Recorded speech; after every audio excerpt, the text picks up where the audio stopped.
अध्याय 27 लिखित रचना। भावों एवं विचारों की लिखित कलात्मक अभिव्यक्ति ही लिखित रचना है। दैनिक क्रियाकलापों, ज्ञान विज्ञान के विकास में तथा सृजनात्मक साहित्य के विकास में लिखित रचना का विशेष महत्व है। लिखित रचना में भाषा की शुद्धता एवं स्पष्टता पर विशेष बल रहता है। लिखित रचना के अनेक रूप है।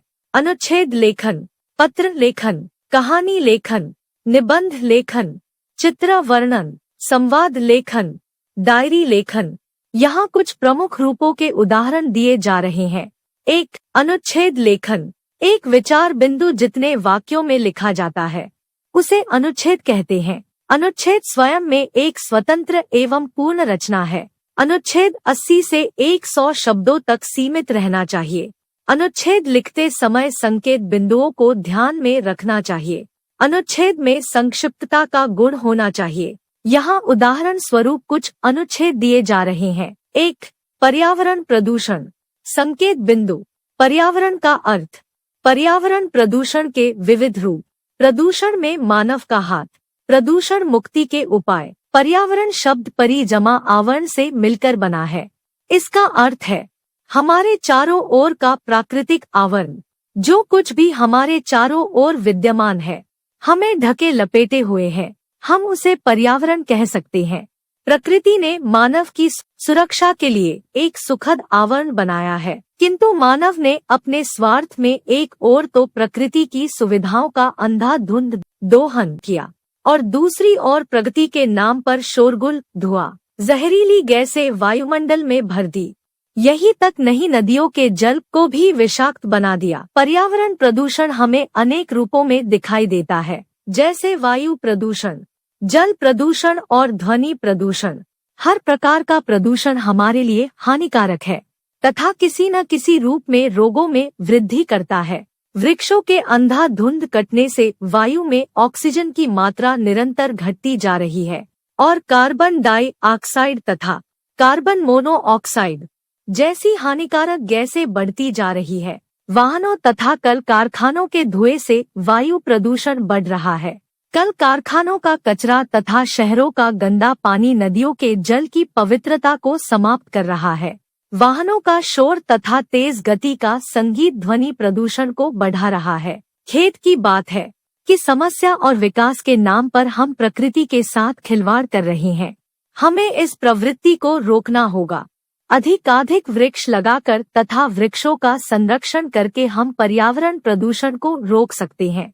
जल शोधन संयंत्र लगाकर पानी को स्वच्छ रखा जा सकता है।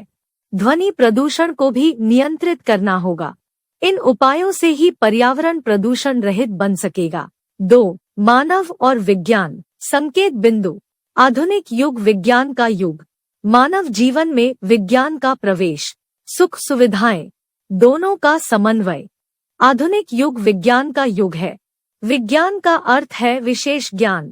मनुष्य प्राचीन काल से ही नए नए आविष्कार करके विकास के पथ पर अग्रसर होता रहा है। हम आज जिस युग में जी रहे हैं वह विज्ञान का युग है। जीवन के प्रत्येक क्षेत्र में विज्ञान की उपलब्धियों को देखा जा सकता है। विज्ञान के विभिन्न आविष्कारों ने मानव जीवन को सुख सुविधामय बना दिया है। जीवन का कोई भी ऐसा क्षेत्र नहीं है जहां विज्ञान न पहुंचा हो।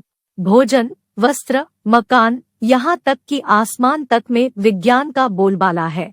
विज्ञान ने कंप्यूटर और इंटरनेट तथा मोबाइल फोन बनाकर तो मनुष्य की कायापलट ही कर दी है। अब मानव का जीवन अत्यंत सुविधाजनक बन गया है।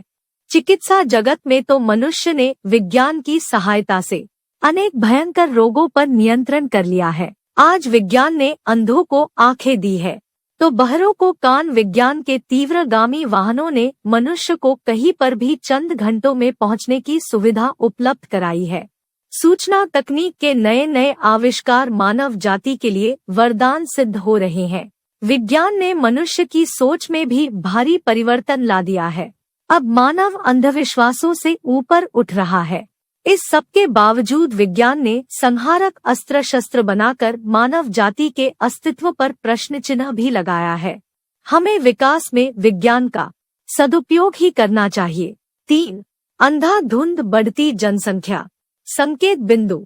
भारत की वर्तमान जनसंख्या, बढ़ोतरी की तेज रफ्तार, जनसंख्या वृद्धि से उत्पन्न समस्याएं, निवारण के उपाय। वर्तमान समय में भारत की जनसंख्या 122 करोड़ के आंकड़े को पार कर गई है। यह अंधाधुंध बढ़ती जनसंख्या हमारे लिए चिंता का कारण है। यद्यपि भारत ने पिछले 60 से 65 वर्षों में चहुमुखी प्रगति की है, पर बढ़ती जनसंख्या ने सभी कल्याणकारी योजनाओं की सफलता पर पानी फेर दिया है। लोगों की भीड़ निरंतर बढ़ती जा रही है। इसी का दुष्परिणाम यह है कि सभी आधारभूत सुविधाएं कम पड़ती जा रही है। बेरोजगारी और गरीबी की समस्या की जड़ में यही अंधाधुंध बढ़ती जनसंख्या है। न तो सभी लोगों को रहने के लिए मकान मिल पाते हैं, न उनका इलाज हो पाता है, न सभी का पेट भर पाता है। शिक्षा का अधिकार भी सिर्फ कागजों पर सिमट कर रह जाता है। विश्व की जनसंख्या का छठा भाग भारत में बसा है, जबकि विश्व के क्षेत्रफल का केवल 2.4% ही भारत की भूमि है। स्वतंत्रता प्राप्ति से लेकर अब तक भारत की जनसंख्या चौगुनी हो चुकी है। इस बढ़ती जनसंख्या पर नियंत्रण करना आवश्यक है, अन्यथा हम प्रगति की दौड़ में ऐसे ही पिछड़ते रहेंगे। हमें अपने परिवार को सीमित रखना होगा। सरकार को कुछ कारगर कदम उठाने होंगे। 4. समाचार पत्रों की दुनिया। संकेत बिंदु। समाचार पत्र क्या है? जीवन में महत्व। समाचार पत्रों में विविध सामग्री। समाचार पत्रों का सदुपयोग। समाचार पत्र हमारे जीवन का अभिन्न अंग बन गए हैं। समाचार पत्र के माध्यम से हम देश विदेश के समाचारों से अवगत होते हैं। नए नए समाचार पाने की भूख प्रत्येक व्यक्ति में होती है। समाचार पाने का सबसे सस्ता और सशक्त साधन है समाचार पत्र। गत वर्षों में अनेक समाचार पत्रों का प्रकाशन तीव्र गति से बढ़ा है। आजकल समाचार पत्र में केवल समाचार ही नहीं छपते, वरन विविध प्रकार की सामग्री छपती है।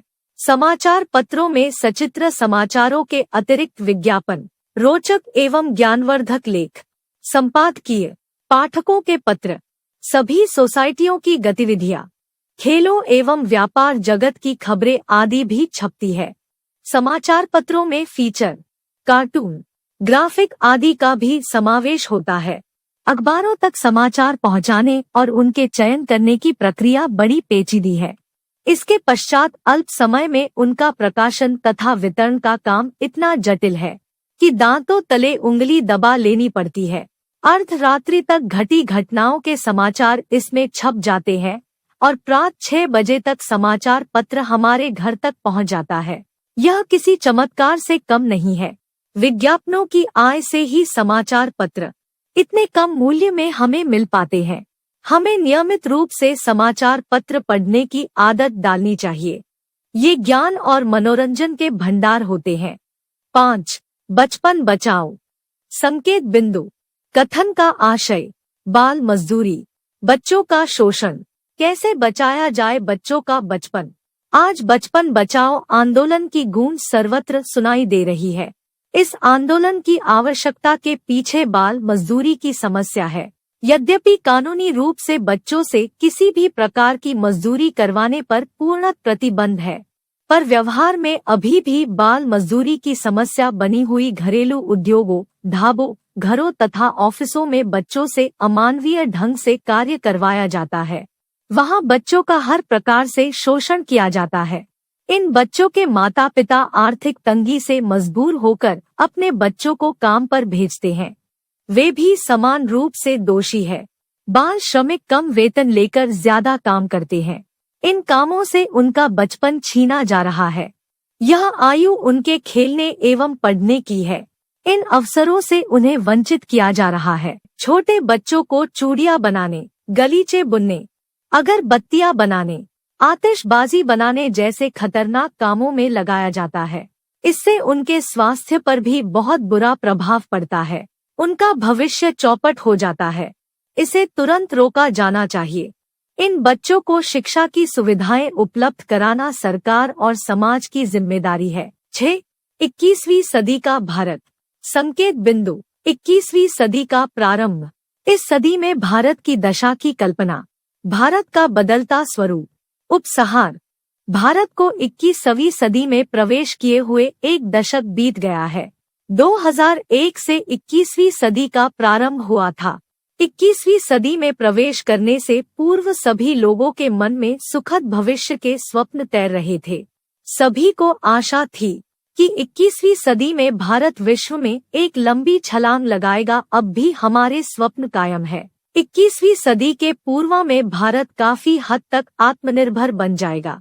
इस दिशा में भारत निरंतर अग्रसर है। इस सदी में भारत अपने ऊपर से गरीब देश के कलंक को धो डालेगा। भारत निरंतर आर्थिक प्रगति कर रहा है, पर अभी तक रफ्तार में अपेक्षित तेजी नहीं आ पाई है। अंधाधुंध बढ़ती जनसंख्या प्रगति की रफ्तार में ब्रेक लगा देती है। विश्व के धरातल पर भारत की छवि सुधर रही है। भारत एक नई करवट ले रहा है। अभी तक बेरोजगारी की समस्या का हल नहीं निकल पाया है। उम्मीद की जाती है कि 21वीं सदी का उत्तरार्ध सभी को साक्षर और सभी को रोजगार दिलाने में सफल रहेगा। हम आशा कर सकते हैं कि भारत का भविष्य उज्जवल है। 7. कंप्यूटर संकेत बिंदु। आज का युग विज्ञान का युग। विज्ञान की श्रेष्ठ देन कंप्यूटर। कंप्यूटर के विविध उपयोग, बढ़ती लोकप्रियता। आज का युग विज्ञान का युग है। विज्ञान नित्य नए नए आविष्कारों से हमारे जीवन को सुखद बना रहा है। कंप्यूटर को यदि विज्ञान की सर्वोत्तम देन कहा जाए तो कोई अत्युक्ति नहीं होगी। कंप्यूटर ने विकास के प्रत्येक क्षेत्र में भरपूर योगदान दिया है। यह एक ऐसी मशीन है जो जटिल से जटिल गणना को अत्यंत शीघ्रता से और पूरी शुद्धता के साथ करने में सक्षम है। अब कंप्यूटर का प्रयोग प्राय सभी दफ्तरों में और काफी घरों में किया जा रहा है। बैंकों और रेलवे स्टेशनों का अधिकांश कार्य कंप्यूटर की सहायता से ही संपन्न किया जाता है। पुस्तकों के प्रकाशन, परीक्षाओं के संचालन एवं परीक्षा परिणाम तैयार करने में कंप्यूटर की महत्वपूर्ण भूमिका है। कंप्यूटर बिजली, पानी, टेलीफोन के बिल तैयार करता है, उनकी राशि जमा करता है और हमें हमारा हिसाब बताता है। कंप्यूटर पर आवेदन पत्र भरे जा सकते हैं। अब तो कंप्यूटर पर घर बैठे परीक्षा भी दी जा सकती है। बच्चे इस पर तरह तरह के खेल खेलते हैं। अब हमारे जीवन के प्रत्येक क्षेत्र में कंप्यूटर का प्रवेश हो चुका है। लगता है इसके बिना जीवन व्यर्थ है। लैपटॉप इसी का छोटा रूप है, जिसे कहीं भी आसानी से ले जाया जा सकता है। अब कंप्यूटर के बिना हमारा गुजारा नहीं चल सकता। 8. महंगाई की समस्या। संकेत बिंदु। महंगाई का बढ़ता रूप। महंगाई बढ़ने के कारण जनजीवन पर प्रभाव। कैसे कम हो महंगाई। वर्तमान समय में महंगाई की समस्या से सभी लोग त्रस्त है।